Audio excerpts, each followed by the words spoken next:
Good morning. News Channel 8 is your local election headquarters, and this is our Sunday morning political show. The race to be the next governor of Florida is heating up. Nearly a dozen candidates have entered the race, and Election Day is still more than 9 months away. One of the prominent candidates on the Democratic side joins me in studio right now. We're pleased to have Mayor Philip Levine of Miami Beach. Good morning, Mayor. Good morning. Thanks for coming in here. I appreciate that. In your last few governor's races, you have funded them with your own money. Not accepted donations larger than $100, sort of bucking special interest groups. Do you plan to do that again in the governor's race? Well, I'll tell you, when I ran for mayor twice, I won twice. And basically what I did is I said, listen, if you want to contribute, under $100 would be great. And we had so many contributors under $100.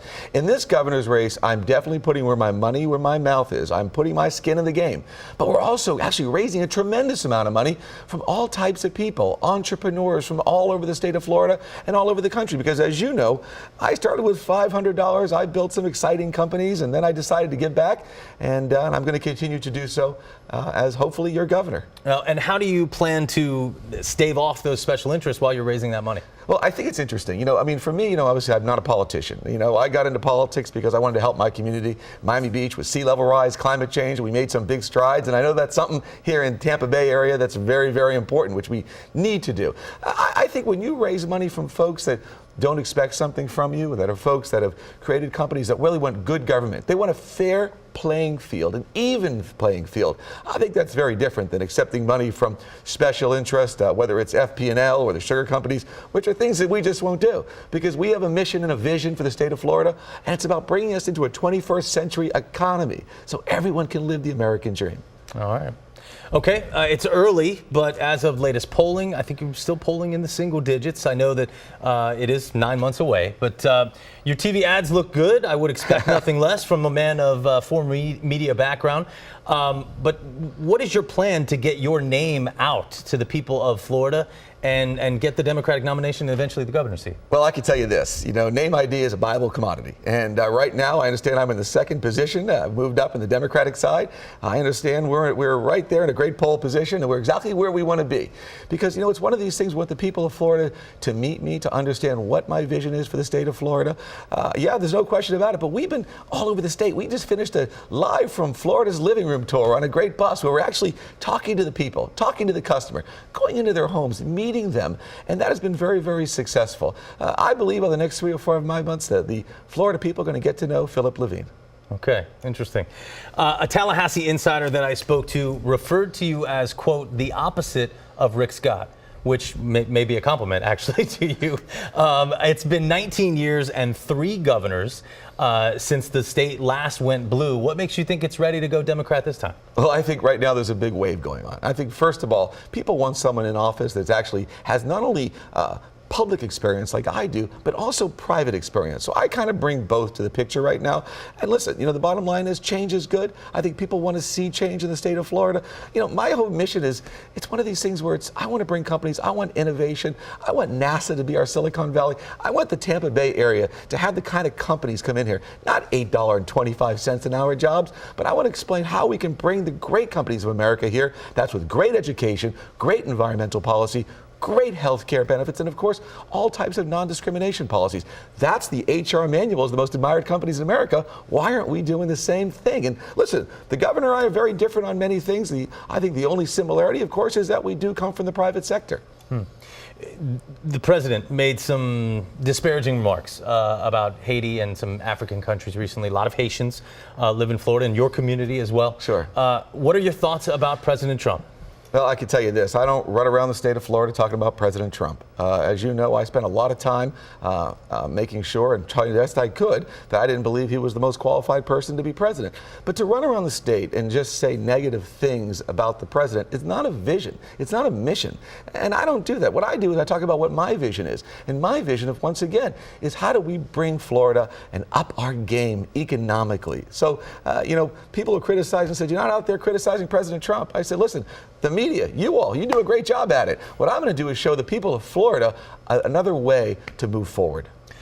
You mentioned being in second place, the place that you wanted to be ready to attack from.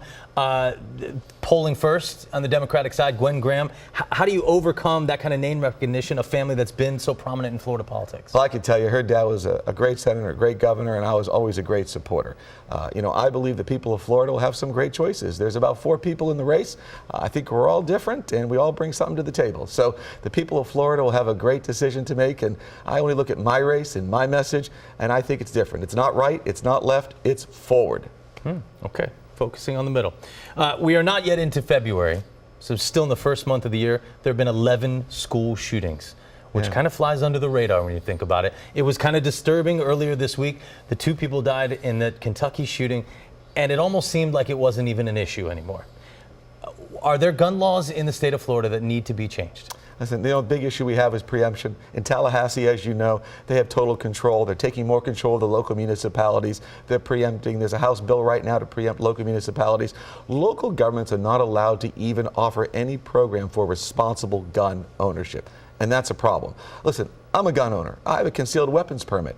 I think that what we need to do is make sure that we have more responsible gun ownership, better background checks. Folks with mental illness that shouldn't own a gun shouldn't have a gun. Folks that have background issues shouldn't have a weapon. But the bottom line is, unfortunately, we have special interests in Tallahassee that don't allow it. Do you know that in Florida, as a mayor or a local elected leader, if you try to in any way put a program together for more responsible gun ownership, the governor can remove you from office? Well, that's my point. How are you going to fight that special interest group? Well, I think the fact of the matter is that I believe we need to go to Tallahassee and we need to actually figure out a way to have more responsible gun ownership. I think as a governor like myself, who I believe will bring people together, I think we can do it. I think people understand we got a big problem. I think you need a governor who actually doesn't accept money from the NRA, which, by the way, they ain't giving me money. So I can tell you I'm going to do it. Okay. The death penalty. Since 1976, Florida has executed more people than all but 3 other states. The studies show that the cost of death penalty cases can be sometimes as much as $500,000 higher than the cost of other cases where people just get a life sentence. What's your position on the death penalty in the state of Florida? In regards to the death penalty, and I'll talk about that in one second, I could tell you that what I do believe in is restoring felons' rights. We need to make sure that in our country people get a second chance, and that's something which is very important going forward, and I'm a big advocate of that. As far as the death penalty, the bottom line is today we have all types of DNA testing. We should make sure all the way to the nth degree that the person is guilty of that heinous crime. I personally believe in the death penalty. If it's a heinous crime and the circumstances are such that it makes sense, as a governor, I could tell you that I believe in it. Along the lines of what you meant by felons' rights, there is a movement to remove the question, are you a felon, from job applications. Is that something that you support? Absolutely. You know, we are a country of second chances. We're about the American dream. People make mistakes in life, but if they pay their debt to society, if they serve their sentence, let's not have them wear a scarlet letter for the rest of their life. Let's give them that opportunity to live the American dream again, and I believe in that. Okay. You mentioned climate change, a big issue, obviously, for you, for the people of Miami Beach. There was a great article in the Washington Post last year talking about how Tampa Bay has sort of averted a disaster in terms of hurricanes for a long time now, and that if we were to get a really bad hurricane, that it would be a catastrophic disaster in this area. How do you convince people on the right who, many of them consider it still a hoax? What would you do to change their mind? Well, I can tell you in Miami Beach, we've converted a lot of people because Miami Beach has been a subject and a victim of climate change, sea level rise. We have a $500 million program. We're raising streets. We're putting in pumps. We're raising our seawalls. We're changing our building codes. And at the same time, we're making sure that solar panels can go on the roofs of buildings and homes for renewable energy. I think that after Irma, Harvey, Maria, I think that folks have woken up. We think that it's a #1 top issue in Florida. We need a chief resiliency officer out of Tallahassee in a major position. Listen, the bottom line is the rising ocean is not Republican, it's not Democrat. It just knows how to rise. And these once-in-a-century storms are unfortunately seen to be once-a-year storms. I understand the governor just woke up to the fact that Florida has hurricanes, and he addressed it this year in his final State of the Union, the State of the State address. Bottom line is we must make sure our state has a resiliency plan for the 21st century. Okay. Offshore drilling. An issue here in Florida. The governor spoke to the Interior Secretary after the Trump administration made some plans to continue offshore drilling. He was able to get a waiver, and that still seems controversial whether that's actually going to stick. Right. But there are other Democratic coastal governors who have asked for the same treatment, who have not gotten it. If you're in that position, you would be the Democratic governor against the Trump administration. How do you plan to convince them that that's not what Florida needs? Well, I can tell you right now, I'm convincing them right now because I'm running statewide television commercials talking about how we do not want offshore drilling. It's tragic. Look, we saw what happened with the BP oil spill. It was horrific. One of our core competencies is tourism. We destroyed a part of the beach. We would destroy our beaches. But more importantly than that, it's like going backwards.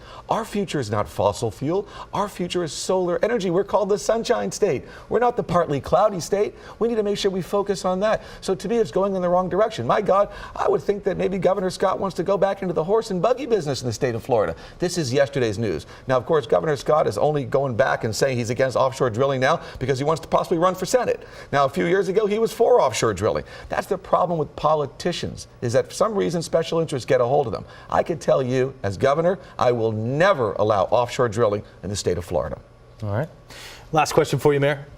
You are like Donald Trump, a businessman going into politics, like Governor Scott for that matter. Yeah. Are you ready to, there's been a lot of criticism obviously of the way that the president has run his administration. Are you ready to run an administration that can govern statewide? Sure. Well, I'm a little different than Donald Trump. First of all, the best deal Donald Trump ever did was being born. Okay? I actually made my money myself. I started with $500.